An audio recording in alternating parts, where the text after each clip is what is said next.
Grand Admiral Thrawn and Ezra were exiled for nearly a decade in the Star Wars timeline. Here's everything they missed while they were gone. Hello everyone, welcome to my channel. Please subscribe and keep watching for more details. Both Thrawn and Ezra missed out on the Galactic Civil War between the Rebellion and Empire, setting the stage for the conflict rather than participating in it themselves. Ezra missed the rise of Luke Skywalker as a Jedi hero. He could have become a powerful ally and friend to Luke as he trained to become a Jedi. Thrawn's absence during the fall of Emperor Palpatine and Darth Vader potentially prevented him from keeping the Empire together, maintaining a continuity of leadership in the face of the rebellion's growing strength as it became the New Republic. Ahsoka's Grand Admiral Thrawn and Ezra missed quite a lot during their shared exile from the Star Wars galaxy. As seen in the new live-action show, Thrawn and Ezra both escaped the extragalactic world of Peridea, finally making it back to the known galaxy far, far away. However, it's likely both the hero and villain will need to get back up to speed on everything that happened while they were gone. As seen in the finale of the Star Wars Rebels animated series, Jedi Knight Ezra sent both himself and Grand Admiral Thrawn into exile aboard the Star Destroyer known as the Chimera, using a pod of star whales he bonded with to blindly jump through hyperspace, which helped save Ezra's homeworld of Lothal. Now, the new Ahsoka show not only confirms they were exiled to a completely different galaxy, but it also sees them finally returning home. To that end, here are some of the biggest events Thrawn and Ezra missed during their decade-long absence in the Star Wars timeline. Both Ezra and Thrawn were exiled just before the Battle of Scarif, the official beginning of the Galactic Civil War between the Rebellion and Empire. Likewise, the Galactic Civil War officially ended with the Battle of Jakku in 5 BBI. About 4 to 5 years before Thrawn and Ezra's return.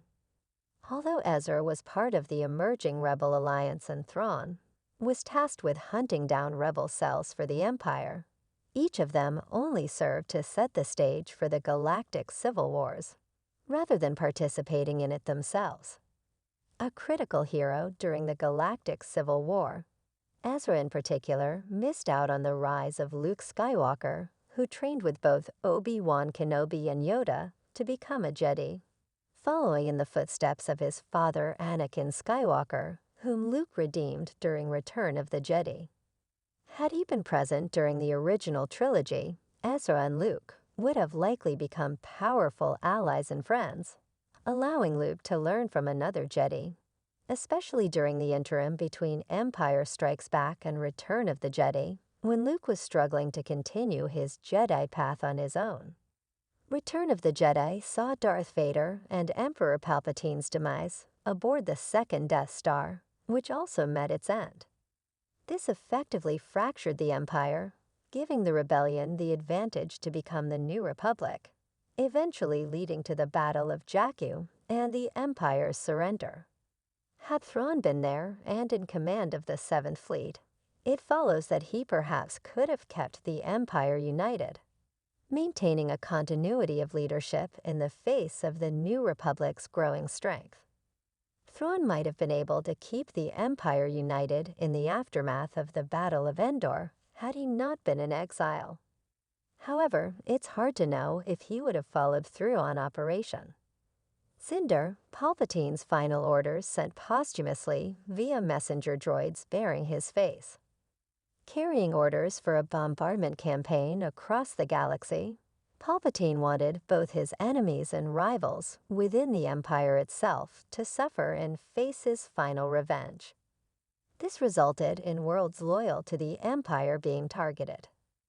As such, it's unknown how Thrawn would have reacted to this dark campaign had he been present to receive orders from beyond the grave. The Purge of Mandalore was part of Operation Cinder, resulting in the deaths of countless Mandalorians thanks to the Empire firebombing the world as revenge for their resistance to Palpatine's rule. Also known as the Night of Thousand Tears, The few surviving Mandalorians were forced to flee their homeworld, scattering across the galaxy. Considering Ezra's relationship with Sabine Wren and his history supporting Mandalore during Star Wars Rebels, it follows that he would have tried to help in some fashion.